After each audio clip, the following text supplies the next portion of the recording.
बीतती चली गई, लेकिन हमारी संस्कृति सदैव संरक्षित रही। उसका एक कारण है, ये देश ऋषियों का, मुनियों का देश है।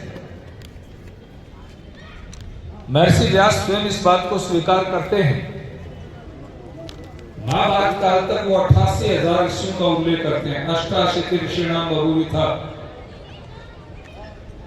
और उसके बाद फिर कितने ऋषि हुए हैं, कितने मुनि हुए, कितने योद्धा, वीर, विद्वान, विदुषी हुई हैं, कितने ऋषिकाएं हुई हैं।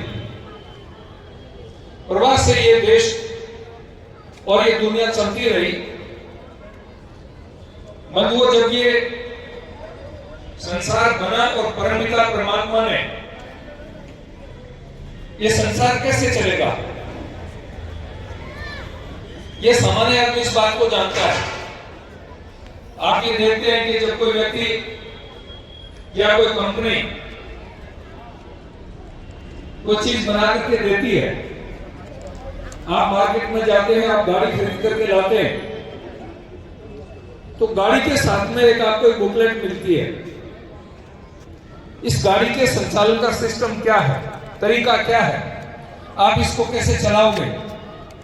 आप कंप्यूटर लेकर के आएंगे, उसके अंदर भी आपको एक बुकलेट मिलेगी कि इसका तरीका क्या है। जब सामान्य कंपनी उसके संचालन के लिए आपको जानकारी देती है, इसकी सर्विसिंग कितने दिन में होनी है, इसके पार्ट्स चेंज कैसे होंगे, तो परमात्मा ने भी विचार किया कि मैं ये सृष्टि तो बना करके दे रहा हूं, लेकिन इस सृष्टि का विधान होना चाहिए। एक छोटे से छोटा देश आपस में जाएंगे, उसका विधान है। देश को संचालित कैसे किया जाएगा, उसका संविधान है। दुनिया के जितने भी देश हैं, सबका विधान है। और स्टेट के भी अपने नियम होते हैं। राजस्थान का अपना नियम है, यहाँ की असेंबली समय समय पर नियमों में परिवर्तन करती रहती है, संविधान के अंदर संशोधन करती रहती है। और हमारे देश में जो विधान बना, उसमें भी हम समय समय पर संशोधन करते रहते हैं। तो परमपिता परमात्मा ने इस सृष्टि के संचालन के लिए एक विधान दिया, और उस विधान का नाम है वेद। वेदों में लिखा है कि दुनिया कैसे चलेगी, दुनिया को कैसे चलाना है, आपको इस दुनिया में कैसे रहना है, आपको अपने परिवार को कैसे चलाना है, आपको समाज को कैसे चलाना, अपने जीवन को कैसे चलाना है। आप जब वेदों का अध्ययन करेंगे तो उस वेदों के अंदर आपको ये सब चीजें मिलेंगी। वेद में भगवान ने उपदेश दिया, संगो मनांसि जानता देवा भागम यथा पूर्वे संचरणम उपासते। हम मिलकर के चलें, हम मिलकर के बोलें, सहनावतु सहनो भुनक्तु सह वीर्यं करवा वही।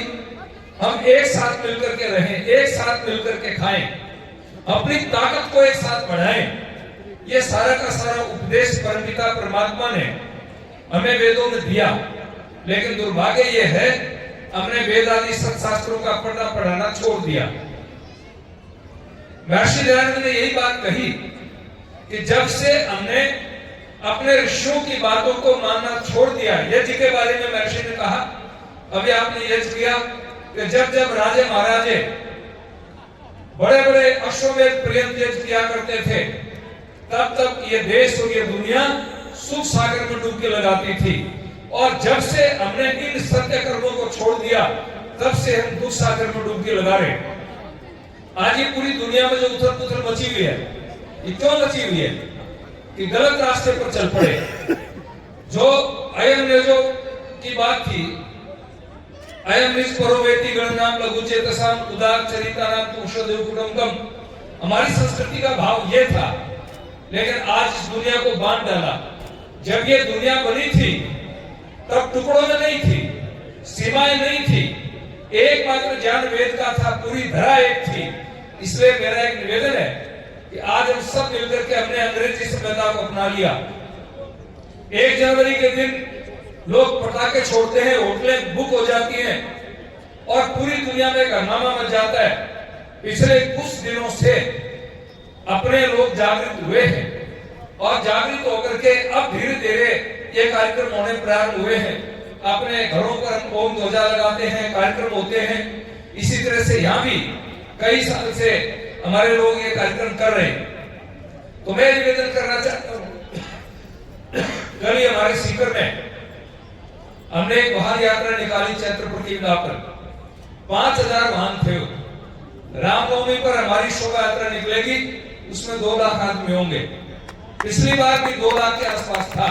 अब धीरे धीरे लोगों में चेतना जागृत हुई है। तो मैं ये निवेदन करना चाहता हूं, आज के इस चैत्र प्रतिपदा के दिन ही यही दिन हमारा दिन है।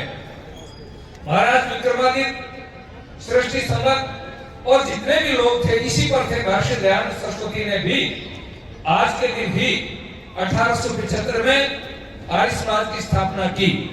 स्वामी जी महाराज ने बहुत कुछ आपको बता दिया है, मैं उसकी पुनरावृत्ति नहीं करूंगा। उधर भोजन भी प्रारंभ हो गया है, इसलिए मैं आपसे यही आग्रह करना चाहता हूं कि हम उत्साह के साथ में अपने इस नववर्ष को मनाएं। यही हमारा कर्तव्य बनता है। कर्तव्य बोध की बात महाराज ने बताई, और ऋषि दयानंद का ऋण और जितने भी ऋषियों का ऋण है वो हमारे ऊपर है। वो तभी उतर पाएगा जब हम इस वेद ज्ञान को घर घर पहुंचाएंगे, आम आदमी तक पहुंचाएंगे, घर घर में यज्ञ की ज्वाला पहुंचेगी, तभी जाकर के काम हो पाएगा। तो मेरी आप सबको बहुत बहुत शुभकामनाएं हैं। धन्यवाद। जय भारत। धन्यवाद आदरणीय स्वामी जी महाराज।